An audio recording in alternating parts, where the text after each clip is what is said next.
आज महाशिवरात्रि के अवसर पे हम लोग हैं शिखरेश्वर धाम पे और यहीं हमारा रात्रि निवास हो रहा है।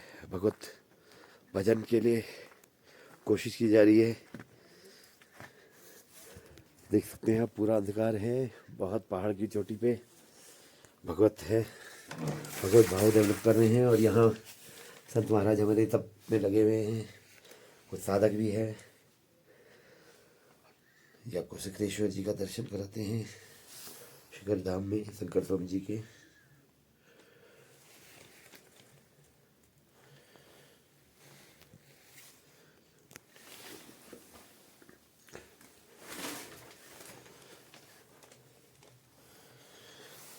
और परम सौभाग्य है इस महाशिवरात्रि के अवसर पे, जहाँ पे अपनी साधना के लिए आ रहे हैं सभी साधक।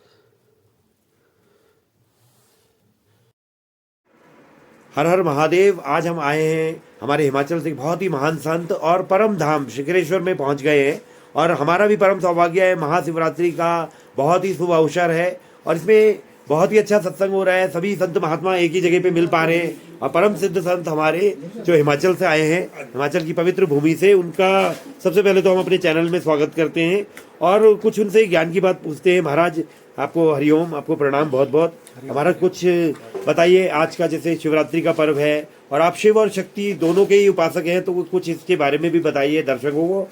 और बाकी स्वामी जी बस आप ही वह है जो आपको उचित लगे वो बोलिए। सबसे पहले तो सभी को महाशिवरात्रि की बहुत बहुत शुभकामनाएं और आशीर्वाद। भगवान शिव की कृपा आशीर्वाद आप सबके ऊपर सदा बनी रहे।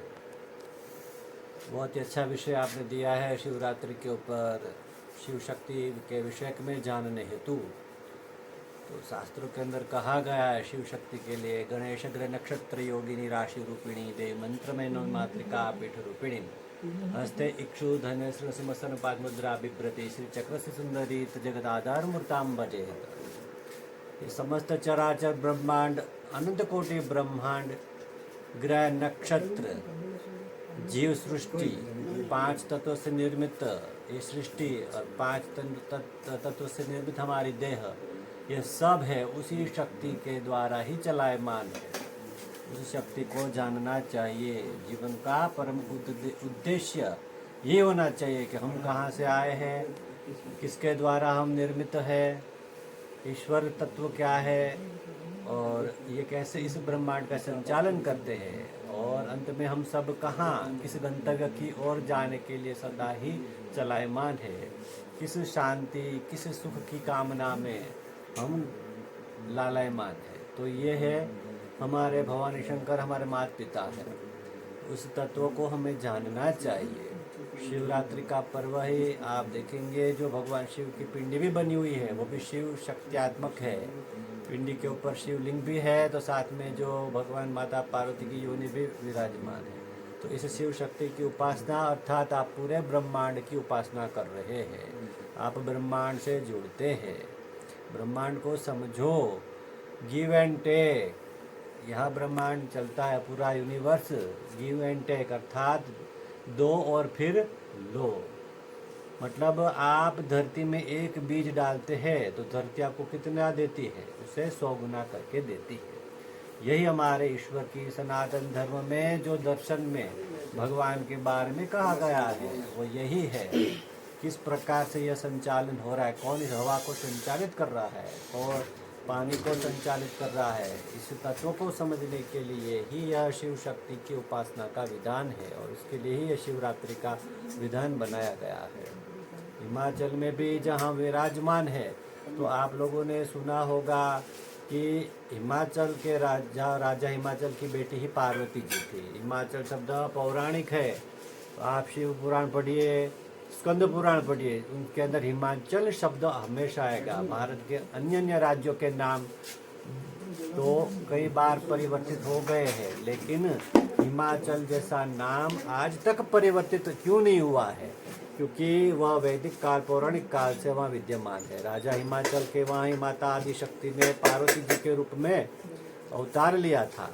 और शिव पुराण का अध्ययन करने से पता लगता है कि शिव जी की प्राप्ति के लिए माता पार्वती अपने पिता का घर छोड़ के किसी ऐसा एक क्षेत्र है जिसको गंगा अवतरण क्षेत्र कहा गया है, वहाँ तप करने गई थी। तो ये स्वाभाविक तौर पे सिद्ध होता है कि हिमाचल से माता चलते हुए गौमुख गंगा अवतरण जो उत्तराखंड क्षेत्र में पड़ा हुआ है वही माता आई थी। और फिर शिव पुराण में लिखा है कि जहाँ माता ने तप किया शिव जी की प्राप्ति के लिए, उस शिखर का नाम गौरी शिखर रखा गया है। तो स्पष्ट होता है हिमाचल क्षेत्र शक्ति का क्षेत्र है, वहीं से देवी चलते हुए भगवान शिव की प्राप्ति के लिए उत्तराखंड आई थी। और आप भौगोलिक दृष्टि से भी देखेंगे तो किन्नर कैलाश, आदि कैलाश और कैलाश मानसरोवर, तीन मुख्य कैलाश एक ही सिद्ध में बने हुए हैं। तो शिव जी के तीन कैलाश में शिव जी का निवास स्थान कैलाश मानसरोवर कहा गया है।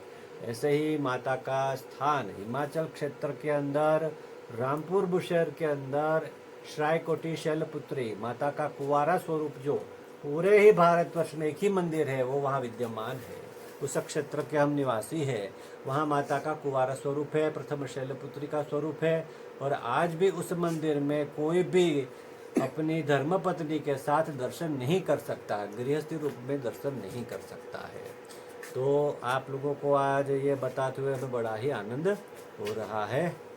हरिओम। अच्छा स्वामी जी, और शिवरात्रि में आम साधक जो शिव शक्ति की कैसे उपासना करे, जो घरों में बैठे हैं, उतने परम ज्ञानी नहीं है, परम तपस्वी नहीं है, लेकिन साधारण है, तो और क्योंकि ज्यादातर हमारे जो चैनल को देखते हैं वो गृहस्थी है, तो उनके लिए कोई आप मार्ग बताइए कि वो सहज रूप में शिव शक्ति की उपासना कर पाए। इसके लिए आप क्या सजेशन देते हैं? रामचरितमानस में श्री तुलसीदास जी ने बहुत अच्छी बात कही है, कलयुग केवल नाम आधारा, सुमिर सुमिर नर उतर ही पारा। भक्ति भाव की ऐसी धारा, जो नर डूबे सो उतर ही पारा। बस आपको भगवान शिव का नाम स्मरण ही करना है, कुछ नहीं कर सकते। कीर्तन के रूप में आप ओम नमः शिवाय के मंत्र का जप करें और शिव शक्ति की कृपा। नमः शिवाय मंत्र में शिव और शक्ति दोनों का ही निवास कहा गया है।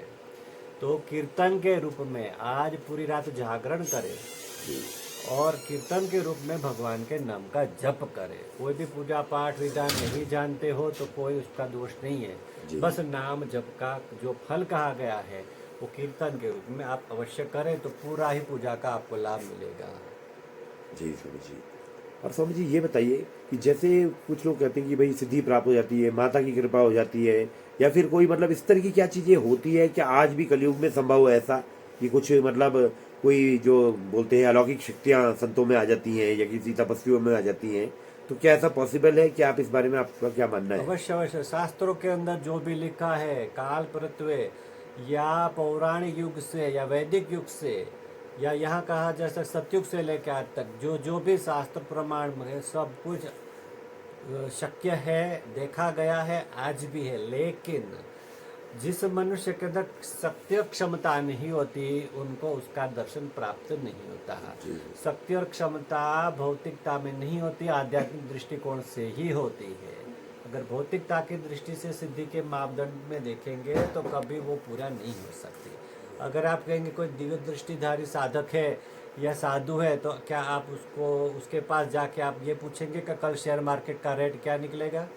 दिव्य दृष्टि का मतलब क्या है वो समझना पड़ता है। ऐसे दिव्य श्रवण है, दिव्य वाचा भी है, जो सो वेखरी परा वाणी तक की भी वाणी कही गई है शास्त्रों में, लेकिन उनका अनुभव किसको होता है, किस क्षेत्र के लोगों को होता है और किसके लिए कराया जाता है। एक सामान्य जनजीवन के लिए या भौतिक आवश्यकताओं की पूर्ति के लिए ऐसी किसी प्रकार की सिद्धि का उपयोग होता ही नहीं है। अगर कोई ऐसी सिद्धियों का उपयोग भी करता है तो ज़्यादा देर तक टिकती भी नहीं है। सिद्धि शब्द ही बहुत विशाल है, उसके अंदर अपने ही बहुत ही अनेक प्रकार के अर्थों को उसने समेट कर रखा हुआ है।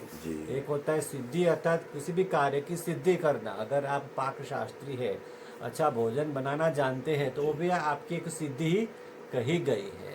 लेकिन 5 तत्वों के ऊपर की जो सिद्धियां कही गई है, जो साधु संन्यासी ने, वो होती है पारमार्थिक सिद्धियां, जो परम अर्थ अर्थात भगवान की प्राप्ति, परमात्म प्राप्ति के लिए ही उनका उपयोग होता है। अगर कोई अपनी सिद्धि के चमत्कार से अगर भोजन की प्राप्ति करा सकता है तो वो ऐसे दुर्गम क्षेत्र के अंदर जब तब पूजा पाठ के लिए जाते हैं, साधना के लिए जाता है, तब वो अपनी सिद्धि का उपयोग करके आवश्यक क्रियाएं पूरी करता है, उसके लिए वो सिद्धियां दी गई। लेकिन अगर कोई घर में बैठा है, कोई कर्म नहीं करता, रोजगार के अवलंबन नहीं लेता और ऐसे ही बोले कि मैं घर में रह के ऐसी सिद्धि प्राप्त करके भोजन प्राप्त करूं, तो यह शक्य नहीं है, क्योंकि दोनों के अंदर भाव की कमी है, भाव के अंदर परिवर्तन है।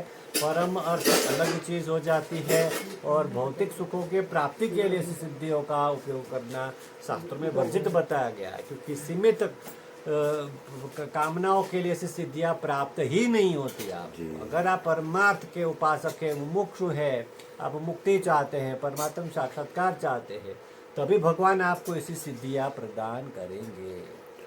और स्वामी जी आखिरी सवाल कि मन को एकाग्र कैसे करें और ईश्वर की ओर कैसे लगाएं, क्योंकि सभी सत्संगों का यही सवाल होता है, पूजा में बैठते हैं तो मन इधर उधर भाग रहा है, कोई किसी का अमेरिका में, किसी का कहीं बाहर, किसी का कुछ, तो एकाग्र कैसे हो तभी जाके मतलब जो अच्छी साधना हो पाए। आपका पहले तो ये जानना चाहिए कि मन क्या है। शास्त्र के अंदर मन, बुद्धि, चित्त, अहंकार, अंतःकरण चतुष्टय कहा गया है। मन का निवास किस पे कहा गया है? तन के अंदर, ये शरीर के अंदर। और शरीर के अंदर जो 5 तत्व है, वह सत्व, रज और तम प्रकृति निर्मित है। तो जब जितना आप अपने शरीर के अंदर सत तत्वों की वृद्धि करेंगे, खान पान, उठना बैठना, आपका वाणी वर्तन व्यवहार जितना सत्व प्रदान होगा, उतना शरीर के अंदर सत तत्व बढ़ने से फिर आपके मन के ऊपर आपका अनुशासन आता जाएगा और वो मन एकाग्र होता जाएगा। तो रजो प्रधान अन्न भी अलग है, तमो प्रधान अन्न भी अलग है, वो आप सबको पता ही है। जी मैंने ज़्यादा मिर्च मसाले वाला भोजन है उसको रजो प्रधान कहा गया है, और प्याज लहसुन आदि वाला जो मांस मदिरा वाला भोजन उसको तम कहा गया है।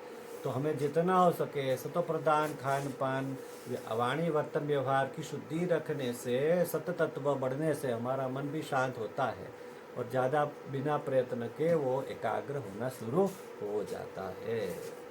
बहुत सुंदर स्वामी जी, बहुत